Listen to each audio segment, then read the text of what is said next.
السلام علیکم دوستو، ایک اور شو کے ساتھ آپ کی خدمت میں حاضر ہیں۔ آج ایک مختلف موضوع پہ آپ سے اظہار خیال آپ کے سامنے کرنا ہے، اور اس کا تعلق ہے کہ آج کل کس طرح لوگ سنی سنائی باتیں دوسروں کے ساتھ شیئر کرتے ہیں، اور اس طرح فیک نیوز یا گمراہ کن خبریں پھیلانے کا ایک ذریعہ بن جاتی ہیں۔ ٹویٹر پہ میں نے ایک خبر دیکھی، بلکہ بڑی ایک تفصیلی خبر تھی، اور وہ دیکھ کے ہی تحریک ملی کہ کیوں نہ پہلے تو یہ قصہ شیئر کر لیا جائے اور پھر اس کی ایک حقیقت بیان کر دی جائے اپنے دوستوں کو۔ تو جناب، اس میں خبر یہ تھی کہ ایوب آفریدی ہیروئن کے بڑے اسمگلر تھے، خیبر ایجنسی سے ان کا تعلق تھا، بے نظیر بھٹو صاحبہ کی حکومت تھی، انہوں نے پیغام بھیجا کہ مجھے یورپ کی طرف ایک کنسائنمنٹ بھیجنے کی اجازت دے دے، تو بدلے میں خیبر پختونخوا کا بجٹ میرے ذمہ۔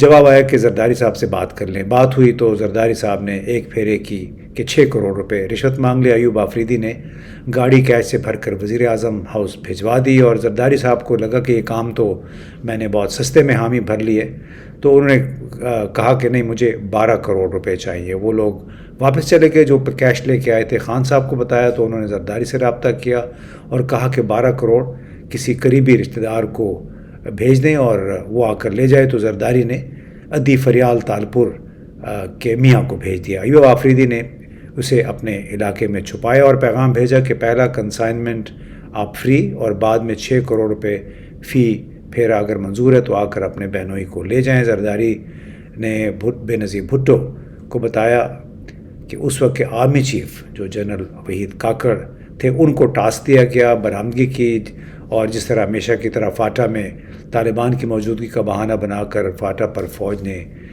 چڑھائی کی یا وہاں پہ آپریشنز کیے، تو اس کیس میں بھی یہ ایک آپریشن کیا گیا۔ ایک ہفتہ کی لڑائی کے باوجود برآمدگی نہ ہو سکی فریال تالپور کے شوہر کی، تو فاٹا میں پھر پٹھانوں کا، پختونوں کا اور فوج کے جوانوں کا بہت زیادہ جانی نقصان بھی ہوا۔ تو پھر جنرل کاکڑ نے ایوب خان آفریدی سے کہا کہ آپ کی کنسائنمنٹ کی ذمہ داری میں لیتا ہوں، آپ تالپور صاحب کو چھوڑ دیں۔ ایسے 20 جوان مرا کر اور 20 پختونوں کو مار کر یہ لڑائی ختم ہو گئی۔ اب اس ٹویٹ میں یہ سوال کیا گیا تھا کہ کیا یہ بات وحید کاکڑ صاحب پہلے نہیں کہہ سکتے تھے؟ اس لڑائی میں شہید کون ہوا؟ غیر برآمدگی ہو گئی تالپور صاحب کے انعام کے طور پہ پورے 100 مربع زمین پاکستانیوں کی بے نظیر بھٹو نے جنرل وحید کاکڑ کو انعام میں الاٹ کر دی۔ بے نظیر کی خواہش کے باوجود وحید کاکڑ نے ایکسٹینشن نہیں لی۔ کیا اس ٹویٹ میں یہ بھی پوچھا گیا کہ کیا وہ زمین بے نظیر بھٹو صاحبہ کی کوئی ذاتی ملکیت تھی کہ اس طرح جنرل وحید کاکڑ کو الاٹ کر دی گئی؟ تو جناب، یہ ایک سٹوری ایسی تھی، پھر میں نے سوچا کہ کیوں نہ کسی دوست سے پوچھ لیا جائے۔ تو کچھ میں نے سینئر جنرلز ہیں جو کہ ریٹائر ہوئے، ان کو کافی عرصہ ہو گیا، ان سے پوچھا کہ اس کی حقیقت کیا ہے۔ تو انہوں نے کہا کہ پہلے تو یہ کہا کہ یہ، اور جو مجھے بھی معلوم تھا، کہ فاٹا میں ان دنوں میں کوئی فوج موجود ہی نہیں تھی۔ جس زمانے کی بات ہے 1994-95 کی، اس وقت صرف لیویز ہوتے تھے اور سوال ہی نہیں پیدا ہوتا تھا کہ فوج وہاں پہ جا سکے، لہٰذا کوئی آپریشن ہو ہی نہیں سکتا تھا۔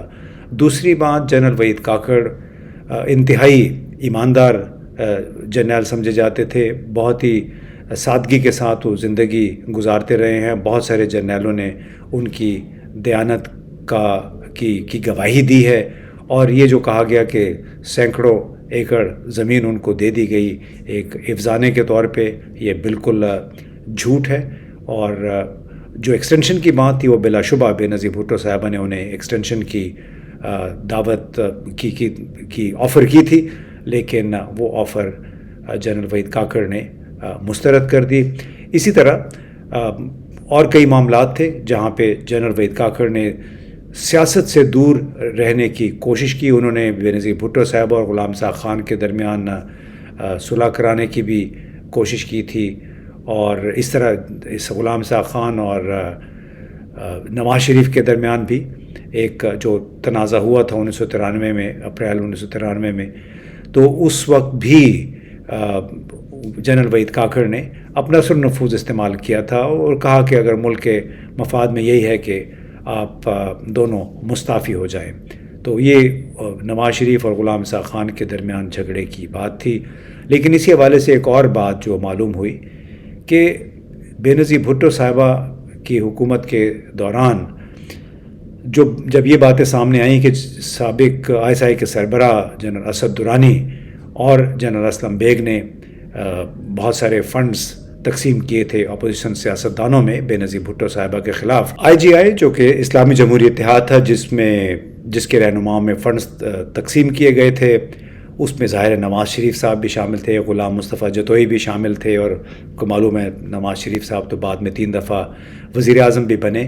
اور ان دنوں چونکہ جنرل اسد درانی ISI کے سربراہ تھے، انہوں نے پھر ایک ایفیڈیوٹ بھی دیا تھا سپریم کورٹ میں، جس میں انہوں نے غالباً یہ بتایا کہ کن کو وہ رقوم فراہم کی گئی تھیں.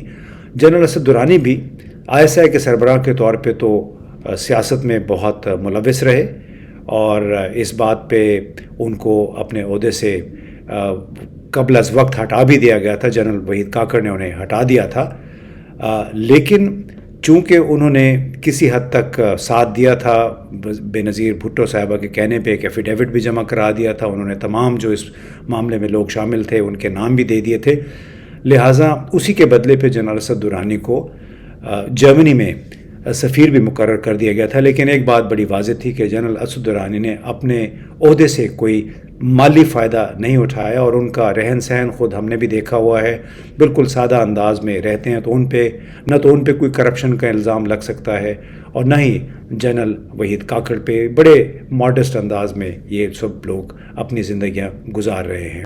تو جب یہ پتہ چلا تو اس وقت کے وزیر داخلہ جنرل نصیر بابر ایک فائل لے کے پہنچے. انہوں نے GHQ میں یہ سفارش کی، ان سے یہ درخواست کی کہ وہ جنرل اسلم بیگ کے خلاف آرٹیکل 6 کے تحت مقدمہ چلانا چاہتے ہیں. اور اس بات پہ پھر GHQ میں ایک بڑی تفصیلی میٹنگ بھی ہوئی تھی. 1995-96 کی بات ہے. حالانکہ یہ وہی جنرل اسلم بیگ ہے جن کو جب وزیر اعظم بے نظیر بھٹو نے جمہوریت کا تمغہ بھی دیا تھا. تو جب GHQ میں یہ بات زیر بحث آئی تو جنرل وحید کاکڑ نے اپنے ساتھیوں کے ساتھ مشورہ کیا، اور ان میٹنگ میں پھر یہ طے پایا کہ بالکل آپ جنرل اسلم بیگ کے خلاف مقدمہ چلائیں، لیکن ساتھ میں جن سیاستدانوں کو انہوں نے رقوم بانٹی تھی، جن سیاستدانوں نے وہ رقوم حاصل کی تھی، ان کے خلاف بھی پھر مقدمہ چلائیں. سب کو ایک جگہ لا کے اکٹھا مقدمہ چلایا جانا چاہیے. لیکن ظاہر ہے اس میں کئی لوگ تھے جو کہ پیپلز پارٹی میں شامل ہو گئے تھے، اور پھر حکومتوں کی اپنی مصلحتیں ہوتی ہیں، سیاسی مصلحتیں ہوتی ہیں. لہٰذا جنرل اسلم بیگ کے خلاف آرٹیکل 6 کے تحت مقدمہ محض اس وجہ سے نہ چلایا گیا کہ اگر یہ مقدمہ چل گیا اور GHQ کی سفارش کے مطابق، کیونکہ پھر ان کی خواہش تھی کہ جرنیل کے خلاف مقدمہ چلے گا تو ان کے ساتھ جو ملوث لوگ تھے، جتنے سیاستدان تھے، ان پہ بھی مقدمہ چلانا پڑے گا. لہٰذا یہ معاملہ پھر تاریخ کی نظر ہو گیا اور وہیں پہ دبا دیا گیا.